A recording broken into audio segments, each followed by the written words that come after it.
Welcome to the Creative Mindset Podcast. My name is Isolde Trachtenberg, and I'm super happy you're here. On the show, I focus on creative thinking, problem solving, and living. Most often, I'll discuss how to ignite inspiration, meet challenges, and achieve goals through creative thinking. Sometimes I'll have guests who give their perspective. Usually, it's people who are already living their best and most creative lives.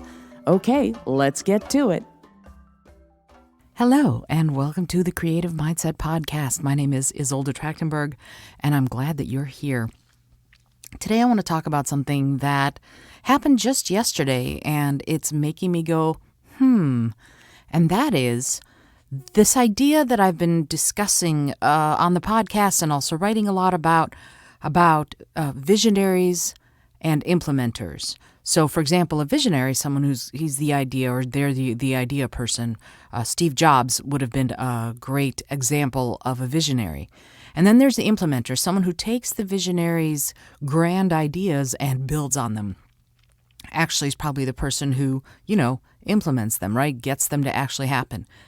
To keep going with the Apple idea, Tim Cook makes an excellent implementer. I don't know that he's had a whole bunch of radical ideas, but he definitely knows how to take on the seed of what someone else has planted and help an acorn grow into a mighty oak.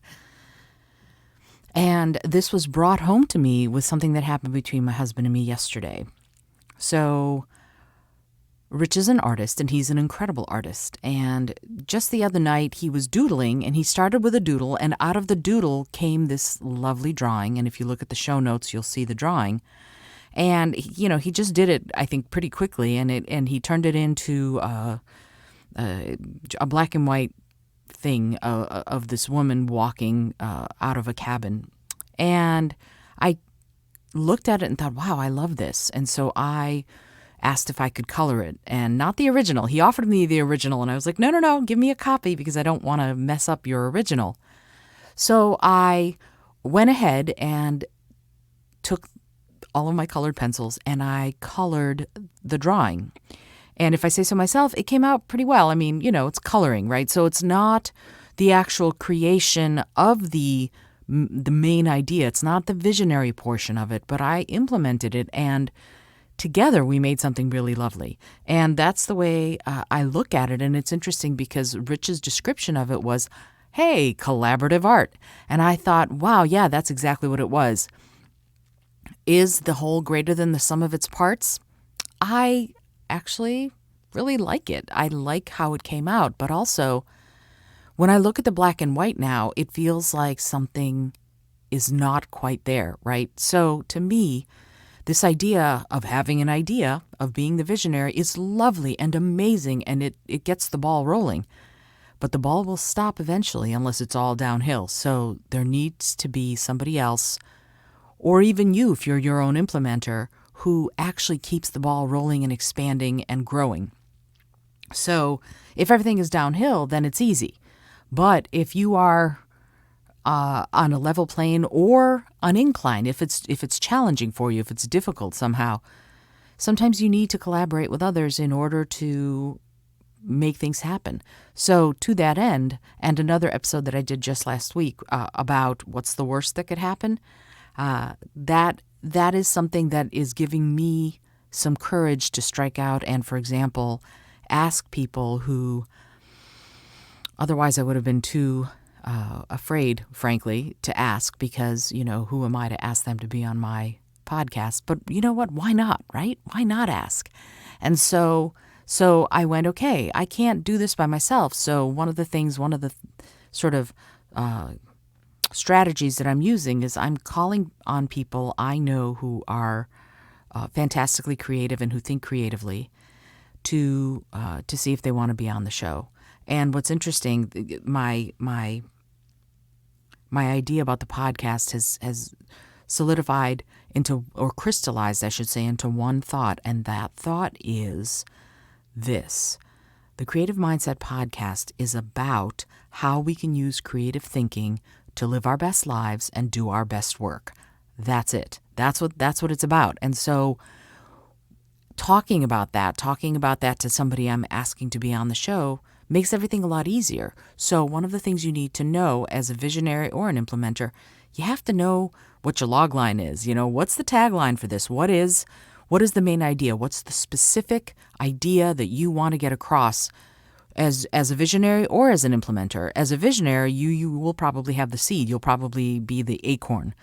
As the implementer, if you don't know what that idea is, what that main thrust of it is, then how are you going to know if you're planting the acorn in the right soil, at the right temperature, with the right amount of sunlight, and getting the right amount of water? So when you know that specific idea, it helps you a lot to implement what needs to happen. That is so much a part of this. So in order to be able to do Rich's drawing any kind of justice, I had to really study it for a little while and go, okay, so there's a moon, there's a crescent moon in it, which means it's probably not daytime. Maybe it is, but probably not daytime. So I chose night. That was one of the sort of specifics that I went, okay, this is what I'm going to do. And I had to figure out what that meant as far as the background and its hills and grasslands. And then there's what I thought was a little stream and what Rich had intended to be a path. And it's very interesting that if you look at the drawing as if there's a path that she has decided not to walk on, that gives us a kind of a Robert Frostian feeling, that there were two paths diverged in the woods. I took the one less traveled, and that has made all the difference. So on that level, she's not taking the path that she could have been taking. Well, that's wonderful, except for in my mind, that looked more like a stream than a path. And what's interesting about that is that as the implementer, if I'd had the specific idea in my head, what he knew, what he intended, I would have never made it a river because that wasn't his intent. So as the implementer, as the person who was taking the idea and making it grow, I kind of feel like I took the acorn, and instead of leaving it as an acorn, it became like an elm or a sweet gum or something. But the point is that at that point, it was my thing to do with as I wished. So to me, the stream makes more sense, except for one thing. And this is where this idea of specificity becomes really important. She had a satchel with her, right? So she was leaving the little cabin and she had a satchel, and she had dropped the satchel or put it down, seemingly on the path, perhaps. Or now, with my version, the satchel's in the water. So, oops, right? So again, if I'd have known, if I had that specific one tagline, one long line that I was going to be working from, that would have made all the difference. But I didn't, so I decided to take artistic license, and now I have to go, okay, there's a story here. Why did the satchel end up in the little stream right behind her? If it's not a path, if it is a stream, what could have caused her to go, that's it, you know what, I'm done? Is it like an Achilles situation and the little bundle she's carrying is actually a baby and the satchel is all her stuff that has gotten dropped into the little stream and is about to float away and she's not going to get it? There's a story there. Is there a story with the satchel being on the path too? Sure. So there's a lot of stuff that could be going on right there. Could she have dropped the satchel intending to just walk on into freedom unencumbered by any possessions? Absolutely. Could she have done the same thing and dropped it in a stream? Completely. But then we come back to that Frostian idea. If she's taking the road less traveled, what does that mean for her as a person who is sort of the mistress of her own life, right? She is in charge of her. And she's made a very specific decision here, either to leave it on the path and walk on without it, or to drop it into the water, which is even worse because it will presumably either get all wet or wash away. But she's made that choice, right? So when we're looking at this, me collaborating with Rich and looking at this artistic collaboration, any number of different paths diverge in the wood, and you as the viewer, you as the art critic, if you will, have to decide for yourself what it means to you. Rich's job as the visionary was to come up with the seed. My job as the implementer was to help it grow. And then your job as the viewer is to decide whether or not to sit under the shade of this one tree. It's a fascinating collaboration, and it all stems from knowing what that first idea is.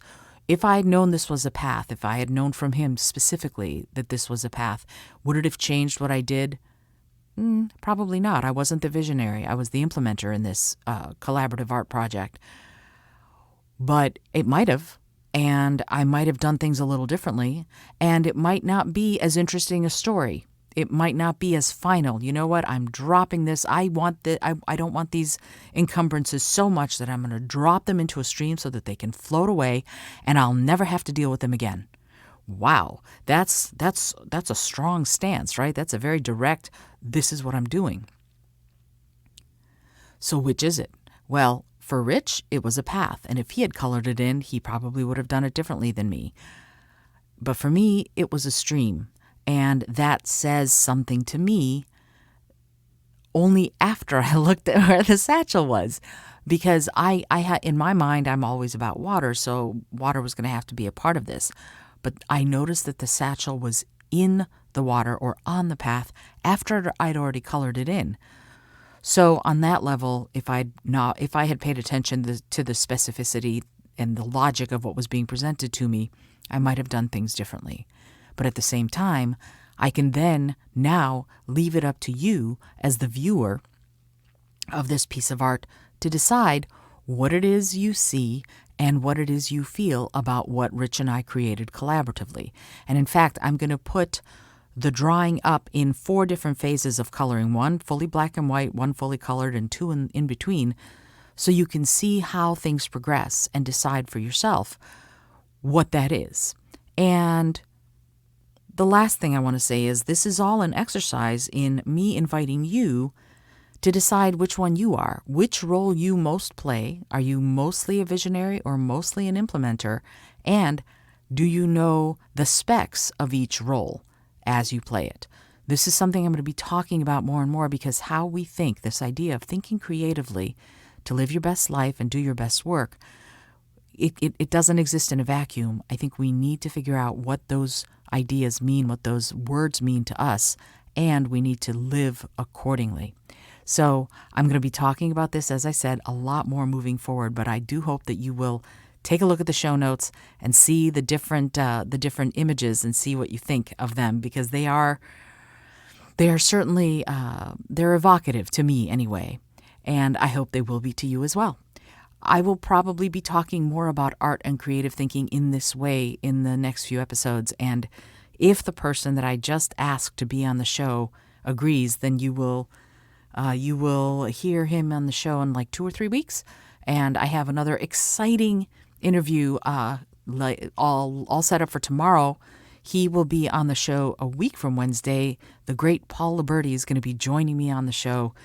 Paul is the voice of Curious George. He has been on Pokemon for a number of years. He's a Broadway dancer and actor, just all sorts of amazing stuff. And he's also one of the premier voice acting teachers, certainly in the country. And I'm very excited that he's going to be on the show. Our interview will air a week from this Wednesday on, April 29th, I think. So I hope that you will definitely be back for that. And this Wednesday, coming tomorrow, actually, this is tomorrow. Yes, tomorrow's episode is former NASA communications officer for the International Space Station and avowed space geek, Beth Munda, is going to be joining me on the show tomorrow. So I hope that you enjoy. And if you're liking what you're hearing, please consider leaving a review of the show wherever you listen. In the meantime, I hope that you are staying well and staying healthy. And remember that you are loved. And I will be here soon. Until next time, this is Isolde Trachtenberg saying, let's get to it. Thanks so much for joining me today. I really appreciate you being here. Please subscribe to the podcast if you're new, and please tell your friends about the community we're building here.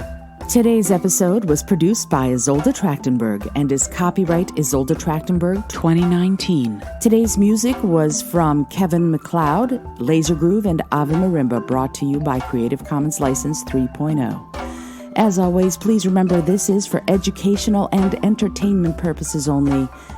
Past performance does not guarantee future results, although we can always hope. Until next time, I send you all of my love.